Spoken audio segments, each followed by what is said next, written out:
On 105.3 The Fan, already some thoughts and questions coming in, but from the mind of Corey Majors, will you make the Rangers a priority watch this year, or do they have to earn it from you? 877-881-1053. Now, I wanted to throw this out there real quick because somebody already asked this question. How successful was the Texas Rangers network in 2025, and will they continue the network in 2026? The answer to the second question is yes.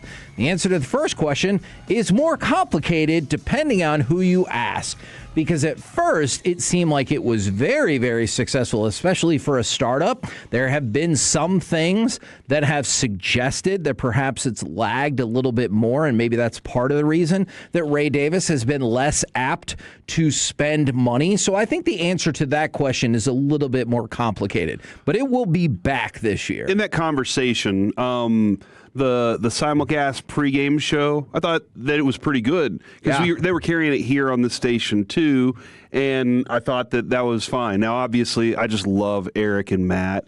I think that they're just phenomenal play-by-play. So sure. Listening to the game is always great. I've told Dave Raymond many times and told Mike, and haven't really gotten the chance to tell.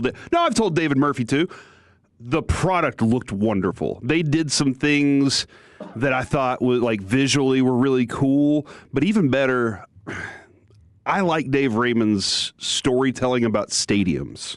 When they go on the road, Michael asks him, he'll be like, "Hey, you did this. Can you tell me a little more about why this is?" And then Dave will explain it all. And I think that's really cool because not all of us, Kevin, I don't know if you know, but in the NFL, only about 7% of people have ever been able to get into a stadium. Yeah, I've heard that. And so I feel like with baseball, it might be kind of a similar number, but Dave kind of brings that to your room, to your living room, and kind of tells you that story. And I liked that. So I hope it did well. I can see from an owner's perspective how they're looking at a regional sports network number, and they're like, we made this much off of them. And they're like, we spent this much and only made this much this year. Not good enough. That was year one. Yeah, exactly. My argument would be it's year one and you have ownership of this. You know what I'm saying? It's different than when you put it out to the RSNs, which, by the way, every baseball team has now separated from that RSN because the last 9 came through. But you also have ownership of this. But that's another fascinating thing when Manfred's like, we will have control of all of these in X number of years. Does that mean the MLB is going to go around doing a whole bunch of buyouts? Or is there going to be a deal where they're like, yeah, I know you did own it, but now it's coming into the fold? I don't know how that financial aspect is going to work. So I'd like to ask you a couple questions here. Yes. Regarding this. When Bruce Bochy arrived, he arrived with Nathan Eovaldi, he arrived with Jacob deGrom, and he arrived with an already ready to run Corey Seager and Marcus Semien, a team that was a year ahead of schedule. Sure. But arrived just on time. And he was Bruce Bochy. Yeah. Skip Shoemaker is a guy that we're all excited about. He is a guy that we hear whispers about, and we know from his time in Miami just enough. But over time, he doesn't have the credentials to go along with what Bruce Bochy had. Sure. And that's I'm not knocking Skip, but I got more excited because we had a Boch. For the last 3 years, honestly, that's what kept me afloat, was the idea that Boch is here. Yeah. We can do it. We can figure it out somehow. And that's just not the vibe for Schumacher yet. And it might be. And down the road, it might be. We might hit the ground and go 25-0 and be like, what in the Sam hell is happening? Okay, 24-1. How about that? Okay. I feel like people would still be in. Lose the first one, win the next 24. Okay. And which would then obviously Kevin would be like, see, I told you can't go 162-0. Bochy agreed with me on that. But so that's the first sell, I think, a lot of times is that manager. And I just don't know casual fans if they're going to be in on the manager.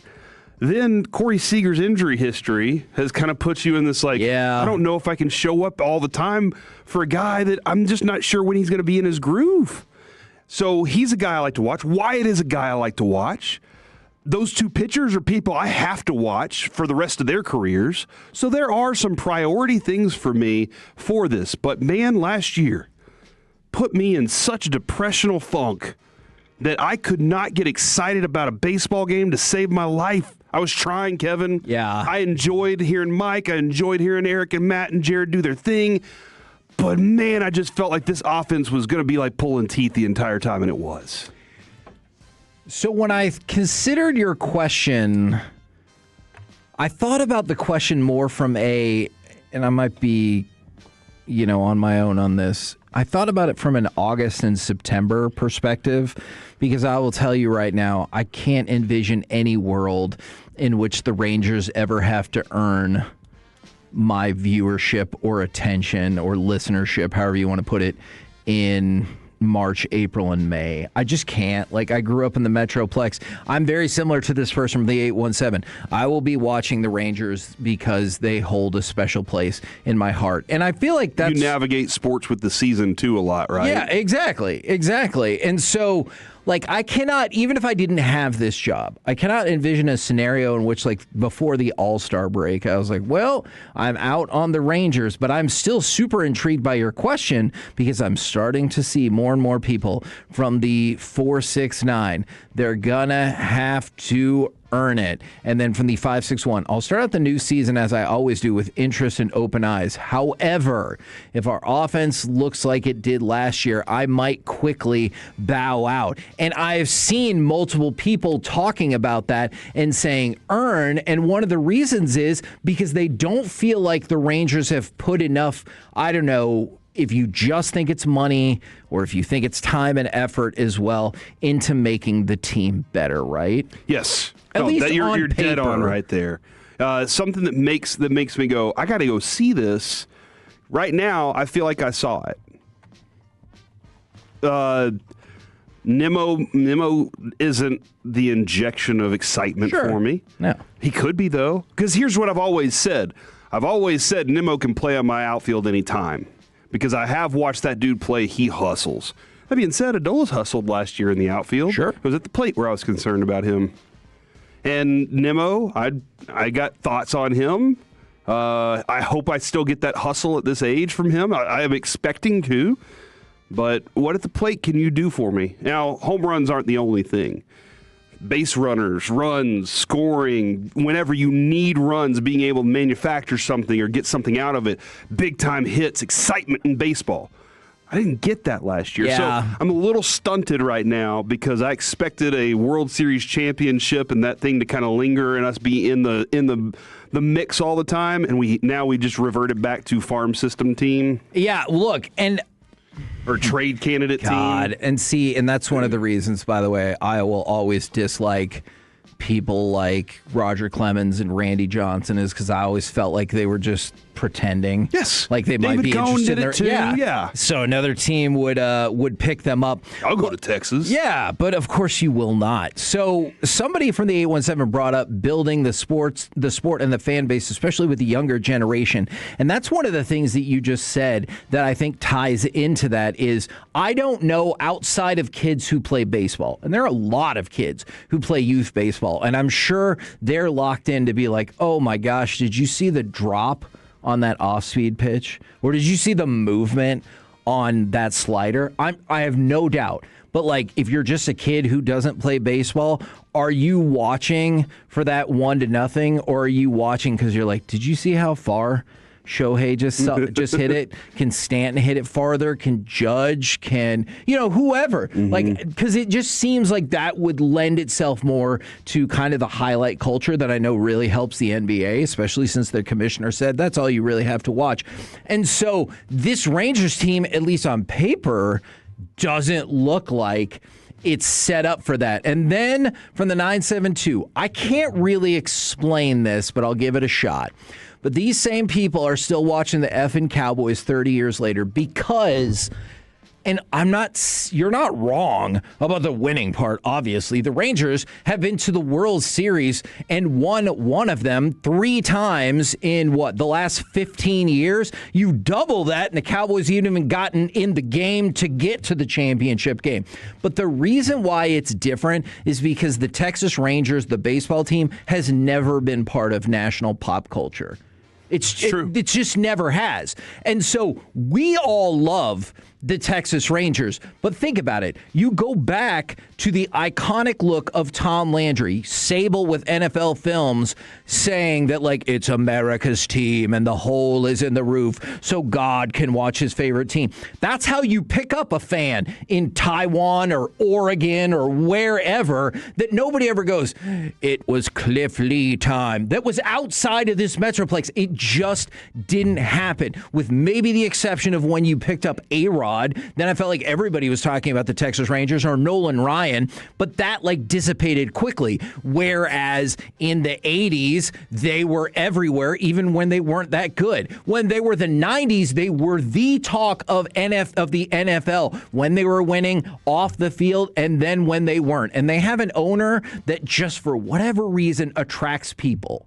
Now, sometimes it's for good reasons, sometimes it's for bad reasons. The Texas Rangers, they just have never had that for a long time. And that's why people still watch the Cowboys, because their grandpa watched it in the 60s and had their parents watch it, and then they have you watch it, and on and on and on. Where the Rangers, they almost lost the team. Mm-hmm. Like, they had to bring in David Clyde immediately from high school to sell out games so the team didn't move. Mm-hmm. The Rangers are your grandma's secret recipe.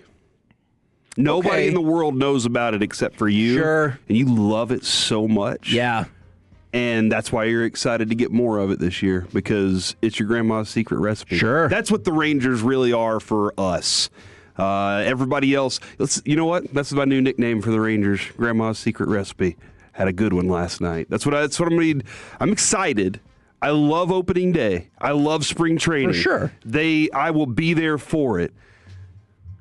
How much of it can I handle if it's like it was last year? That's my biggest concern with this team. And can I tell you, if this makes sense, you're not the fan or the fan type that I think the Rangers need to be worried about, right? No. Because you're somebody who will always have a certain level of interest. No, it's the ones that showed up in 2010 and 2011 and were like, dude, the Rangers got here this year, and this is amazing that we have a baseball team in Texas. Never forget, this is a real thing. In 2010, they interviewed people across the Metroplex, and more than 10% of people in the Metroplex said the Rangers had started playing here within the last 5 years. That's a real thing that really happened when we were really in the World Series. So, yeah, somebody's texting in, casual Rangers fans from Dallas don't even know the Rangers owner is. Yeah. Yes. Yeah. Absolutely. Absolutely. And so, look, we're going to be here to try to build up the baseball content, hopefully get people fired up for the season, and hopefully the Rangers will take it from there.